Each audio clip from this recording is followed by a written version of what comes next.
Quitter la France. Voilà un souhait ou un projet que l'on entend de plus en plus fréquemment lorsque l'on tend l'oreille. Au premier abord, ce genre de décision s'avère fort compréhensible étant donné le contexte général dégradé que connaît le pays. Et le fait est qu'un tel choix ne se discute pas à partir du moment où l'on considère que chaque expérience chemine comme elle le doit, selon ce qui doit être, selon ce que chacun est amené à explorer et à réaliser, ici ou ailleurs. On pourrait donc s'en tenir là sur ce sujet, mais il me semble toutefois important d'aborder les choses selon un point de vue qui n'est pas à ignorer.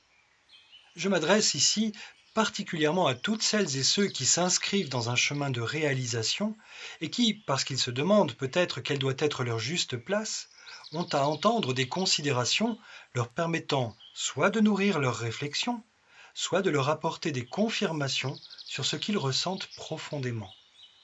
L'essentiel étant d'être au clair avec ses convictions et d'agir en conséquence, en âme et conscience. Si, parmi ceux-là, certains préfèrent s'exiler le temps que tout rentre dans l'ordre, c'est très certainement parce que leur sensibilité se trouve constamment éprouvée par des énergies ambiantes trop pesantes. Comme je viens de le dire, cette décision est fort compréhensible et, bien entendu, elle se respecte. Mais n'est-ce pas justement parce que le contexte est trouble et souffrant que la France aurait justement, plus que jamais, besoin de leur présence?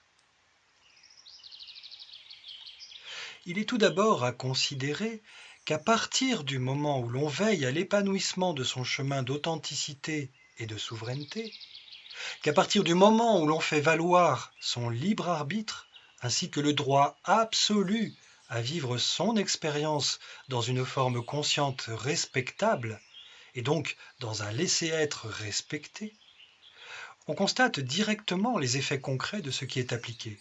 On constate non seulement que les conditions évoluent favorablement pour soi, mais qu'il en est de même autour de soi. En effet, sous l'effet de la clarification et de l'affermissement de son propre théâtre intérieur, le théâtre extérieur se transforme lui aussi, et les rôles des co-créateurs avec, puisque le changement des conditions du jeu qu'un seul être conscient initie implique automatiquement une réévaluation des implications de tous les protagonistes. C'est ainsi que l'on prend conscience de l'impact que peut avoir sa propre présence au sein d'un collectif avec lequel on partage une destinée, et que l'on mesure quelle peut être sa responsabilité de créateur au sein d'un ensemble. Et cela est d'autant plus valable lorsque de nombreux co-créateurs, conscients de cette puissance créatrice inaliénable, s'unissent dans un même élan de vie. Par exemple, de façon concrète, le fait de vivre sur un territoire, en faisant valoir le droit absolu du respect de son intégrité dans tous ses aspects, physique, moral, énergétique, interdit purement et simplement aux stratèges mal intentionnés de pouvoir établir des obligations à tout un peuple vivant sur ce même territoire, dans la mesure où ce respect s'applique ne serait-ce qu'à un seul être souverain représentant ce peuple. Les stratèges savent pertinemment qu'ils ne peuvent outrepasser le libre arbitre d'un être conscient de son essence et de sa sacralité. Ils savent que ce type d'ingérence pourrait leur coûter très cher, et ce d'abord sur un plan subtil.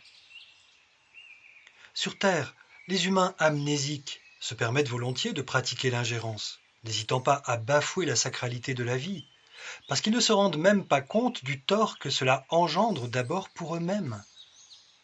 Et c'est notamment ce genre d'acte qui leur cause bien des blocages une fois arrivés au ciel. Des blocages qu'un passeur d'âme se retrouve alors à devoir traiter.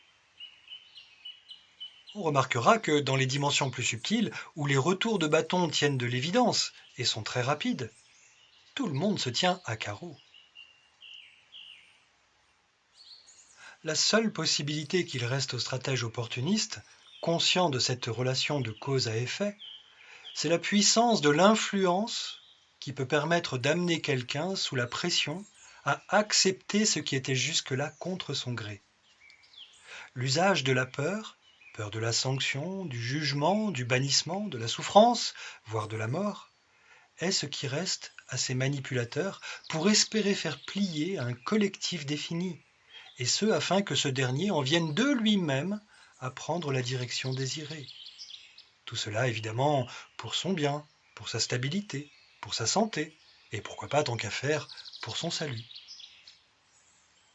Si besoin, les stratèges se servent de l'illusion démocratique d'une majorité pour laisser croire que la loi du nombre l'emporte légitimement sur toute autre décision, ce qui est profondément irrespectueux, quoi qu'on en pense. Profondément irrespectueux et profondément aliénant. Mais là, on entre de plein pied dans le caractère injuste et même absurde du système démocratique, et ce n'est pas le sujet du jour. Les virus comptent parmi les alliés privilégiés des stratèges, en ce sens qu'ils offrent la possibilité de parvenir plus franchement et plus rapidement à la soumission d'un collectif entier par la peur de la mort. En effet, face à l'état d'urgence extrême, toute contestation n'a plus son mot à dire, puisqu'il faut parer au plus pressé, aller au plus court. Et c'est alors que les spécialistes entrent en jeu, pour venir offrir, contre toute attente, la solution sur un plateau. Je pense que dorénavant, tout le monde a compris la leçon au vu de la séquence rocambolesque que le monde a traversée ces dernières années. Ce serait préférable, puisque ce n'était qu'un premier acte préparatoire. Chaque collectif concerné sera invité aux prochains actes à prendre position de façon non négociable cette fois, grâce à une conscience plus claire et plus affermie. Quoi qu'il en soit, les êtres qui travaillent à l'établissement de leur divine souveraineté sur la Terre ont à comprendre qu'ils ont la responsabilité d'être les garants de la souveraineté du territoire et du peuple qu'ils représentent, et que c'est précisément par leur seule présence que le destin de leur pays se joue. Et là, on parle ni plus ni moins de la protection de la Terre sainte qu'est le royaume de France. Ces êtres devenus conscients sont les premiers à pouvoir faire rempart, par leur seule présence souveraine affirmée, au projet fou de ceux qui se proclament les maîtres du jeu, c'est-à-dire à tous ceux qui se proclament les maîtres d'un jeu bien particulier, qu'ils entendent faire jouer sous la contrainte, à toutes celles et ceux qui ont bien mieux à faire, et qui doivent à présent le faire savoir au monde.